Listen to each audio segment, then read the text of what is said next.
Hey sis, are you there? I heard something was going on with you, but I'm glad that everything seems to have settled down now. I always knew that you were so nice, but I can't believe that you put yourself through all of that just for me. You really are too kind. Do you know that?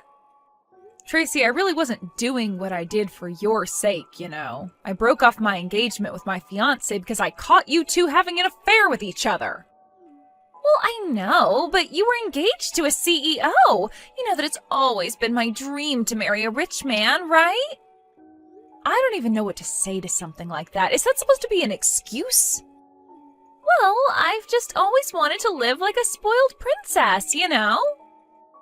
I really don't know. What in the world does that even mean in this day and age?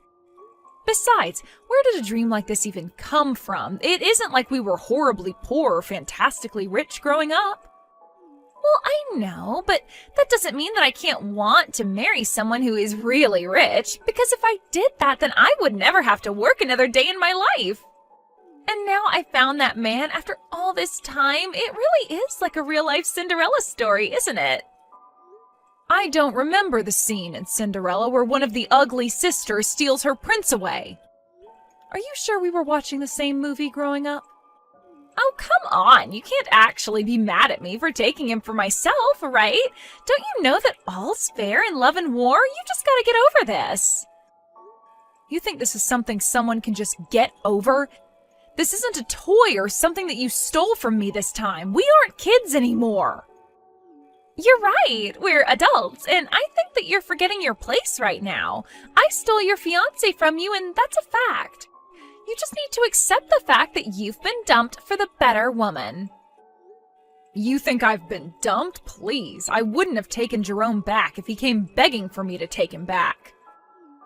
I wonder if you have any idea just how pathetic and desperate you sound. I really don't care what you have to say about this anymore. I am through with the both of you. You really don't get it. You aren't the one calling the shots here. Jerome left you for me. Do you understand that? And it's because you weren't enough for him. He chose me over you because it's clear that I'm the better choice. And that's why we had an affair behind your back, because you couldn't make your fiancé happy and now he's left you. I really don't care how you try and frame it. It is true that Jerome cheated on me, and that's why we're not getting married. But do you see me crying and moaning over losing him? Whatever, I just know that you've gotten better at hiding it now. But you've always been a little crybaby ever since we were little. Now who's the one trying to act all tough? We both know that you were the one who would resort to tears right away. You're just trying to project your feelings onto me, but it's not going to work. You think that I'm crying over getting your fiancé? As if. I think it's hilarious. I couldn't be happier about this. You have no idea how long it's been my dream to marry someone like a CEO and never have to work again. It's like my whole life has been leading to this moment. You really have no idea what you're talking about, do you? But whatever. What's done is done.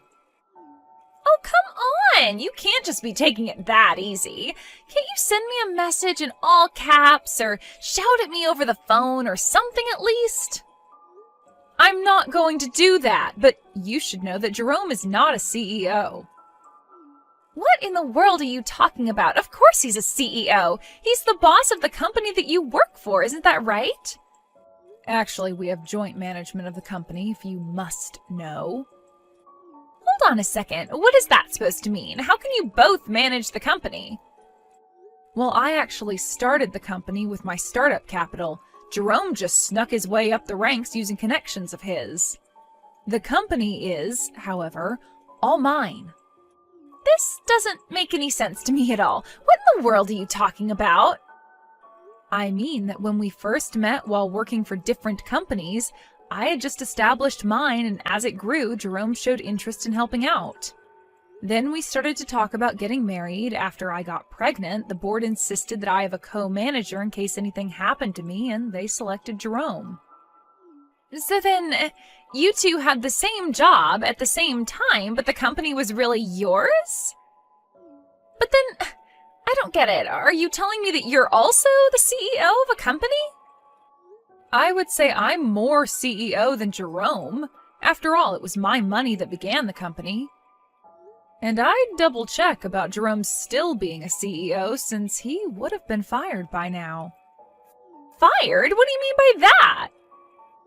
I mean that once the board found out that Jerome was cheating on me, they asked him to step down and began a full investigation into him. It turns out that he was using company money to take you out for meals and on dates. So the board had more than enough evidence to fire Jerome right then and there. In fact, I believe all of this happened last week. Last week? Are you sure? He hasn't told me anything about any of this. Well, you might want to go and try talking to him about some of this in that case.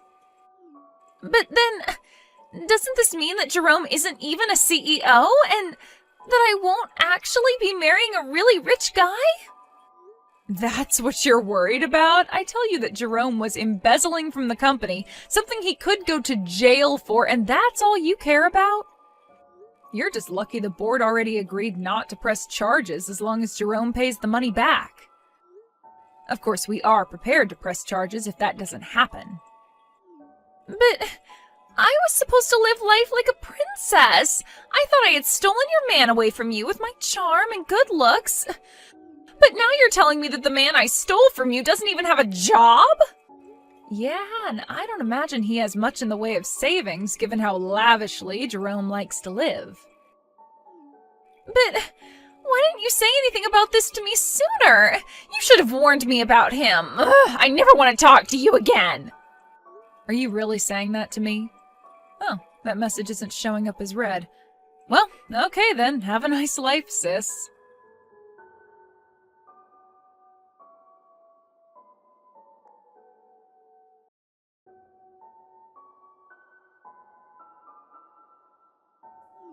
Hey Mabel, are you there? What the heck is the matter with you, huh? Why the heck did you have to go and tell your sister that I wasn't the CEO of our company anymore, huh? First of all, it isn't our company. It's always been my company. Second of all, don't be upset just because I told my sister the truth. Not only about your job, but also all about how you were fired. After all, it's not like I ever promised that I wouldn't tell her. You little... Don't you realize what you've done? Now she doesn't want to marry me anymore. You've messed up my whole life with this. Oh, so you mean you've managed to fumble marrying 2 women now? You've really got to work on that, Jerome. You would like to think so, wouldn't you? But it shows what you know. And just what is that even supposed to mean, huh? I mean that I wanted to see how you would react. The truth is that I talked to your sister and smoothed things out. So we're still going to be getting married. And just what kind of lies did you have to tell her to get her to go along with that? I told her that the reason I chose to step down from my position as CEO of our company is so that I can do and start my own company. And I've already been preparing for this for a long time. After all, I was the one who took our company to where it is today. I know all about how to raise a successful company from the ground up now. You're really going to start a company all by yourself? What? Like it's hard? I'm going to start a company and it's going to grow far beyond what you could ever imagine. I'll dominate the industry and become untouchable. Well, you might know how to found a company, but that doesn't mean that you're any good as a manager. And I don't think you've ever shown any promise there anyways. Are you kidding me? You're just jealous because I left you and our company to go start my own with my new woman. You can't actually think that I'm jealous of either you or my sister, right? You realize how stupid you sound, don't you? Whatever. You're the one who doesn't know what you're talking about. Tracy and I are going to live happily ever after while your company just crumbles without me. Just stay out of my way and never try to interfere with my life again. I really don't care what you and my sister choose to do with your lives, but you do realize that you need capital to start a business, right? Do you have that kind of money? Because I know that you still owe me for the legal fees from your affair. You think a genius like me needs to waste my brain power on small details like that? I have big plans, and when I tell them to the bank, they're going to have to give me my loan.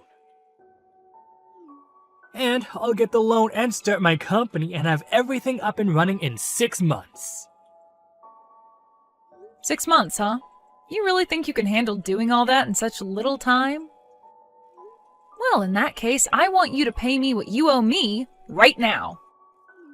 This is why you always used to get on my nerves. The second you saw that I was going anywhere in life, you would always find a way to try and hold me back. Why can't you just be more like your sister and let me do whatever I want without making little comments on it? If you've got a problem with constructive criticism now, just wait until you're in a boardroom meeting. Besides, you knew that I was like this when we first started dating. Did you really expect me to change? You know, I never even wanted to be engaged to you. But I knew that it was the only way to hold on to my position and my power. But then I met your sister, and I realized I didn't have to sell my soul to live like this. What your sister and I have is true love, and it's going to give us the success we need. Well, I really do hate to stomp on your dreams, but let's just hope that it's true love that you two have. Of course it is! We've tied together and nothing is ever going to come between us. Well, good luck with that. I just hope that you two can stay together long enough to be married. You'll see. We'll prove you wrong! We'll prove everyone wrong! And then you'll realize that you should have never underestimated me. Just now that I'm never going to work with your company again. So when I'm dominating the industry, you'll have to struggle just to keep the lights on. Well, you have to have found your own company and get it off the ground first, so good luck with that. And do hurry up and send me the money that you owe me, okay? Oh, you'll just have to wait for that. But don't worry. Once I have all my success, I'll be sure to pay you back that money with interest.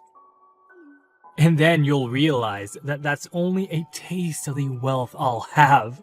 Then you'll see how wrong you were about me.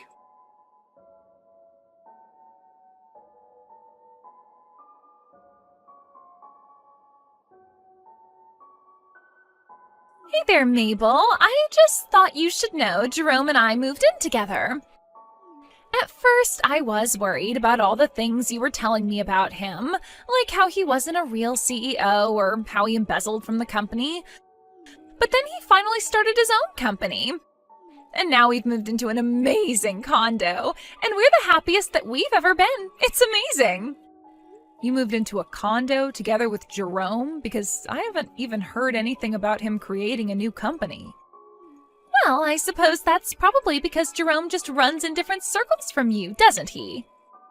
This is where we're going to move into. He told me that he already paid for the condo and that they're just getting it ready for us. Oh, wait a second. I think I recognize that view. Isn't that Mammoth Towers? You mean even you've heard of this amazing luxury condo building? Yeah, I have, actually. Do you know what room you're going to be living in? And just why would I share that with you? Don't tell me that you're going to try to break in and try to steal Jerome away from me. Because you should know that the building has guards in it and someone like you won't be allowed in. Right. Well, in that case, I guess you shouldn't worry about telling me the room number. Whatever. If you must know, the room number is 2305. So you're on the 23rd floor then? That's right, we're almost at the very top of the building. I've never gotten to stay in a place so nice. We're finally going to have our happily ever after. Well, it's just kind of funny because that's my unit. Wait, what? What in the world are you talking about? Do you really think I'm going to buy a lie like that? You have to come up with something better. I'm not kidding you at all. I own unit number 2305 in Mammoth Towers. Oh, just stop it already. Jerome sent me that photo from his phone. He was inside the unit and everything. There's no way that you own the building that we're about to move into. That doesn't make any sense at all. Well, yes, I'll say the interior does look like it's changed a lot. Although you should know that I got that unit because we bought it from Jerome's parents. But the building was under his dad's name for a while. Well, now you're not making any sense at all. How can it be your unit if it's under Jerome's dad's name? Okay, I guess I'll have to explain the whole thing then. So, that building was finished about a year ago. Around then, Jerome's dad thought to invest in the building company, thinking he would see some big returns. He bought a unit hoping to make a quick buck flipping it, but he wasn't able to pay for the whole thing. So then he came to me and asked me to buy it. So then, you're telling me that you bought this unit from Jerome's dad who couldn't afford to get one himself? Pretty much, yeah. But now that I look at this photo, I can see that this is from when Jerome's dad still took care of the place. And that's why it's so different from how I have the unit looking now. But this can't be right. I mean, Jerome said that he and I would be moving in there. I already have my bags packed and everything. Well, I don't know what to tell you, except that it's not Jerome's place to choose what to do with it. How could you do this to us? What's the matter with you? I didn't do anything. In fact, you were the one who said that you never wanted to talk to me again. So how is this all coming back onto me? Because we're supposed to go and live in that big condo building. We were supposed to have our happily ever after there. Why do you always have to ruin things for me, Mabel? You're the worst sister ever. Look, I know this is probably a lot for you to take right now, but you can't blame this on me. But it's not just now. You've always stolen everything I wanted from me, even when we were little. I didn't steal anything from you. In fact, you would always take from me. Whenever I tried to get it back, you would instantly start crying to get Mom and Dad on your side. But it's not fair. I want to live in that big condo. It should be all mine. Well, it was never yours nor Jerome's to begin with. A while ago, Jerome's dad needed money right away and offered to sell me the condo for the price he had put into it. I bought it and have been living there for a while. That's how I know that the interior looks different now. I don't know why Jerome thinks you two are moving in, but it's just not going to happen. If anything, I think that this is just one small part of a much larger lie that he's telling you. But this really isn't my problem anymore. Please don't bother me with stuff like this ever again.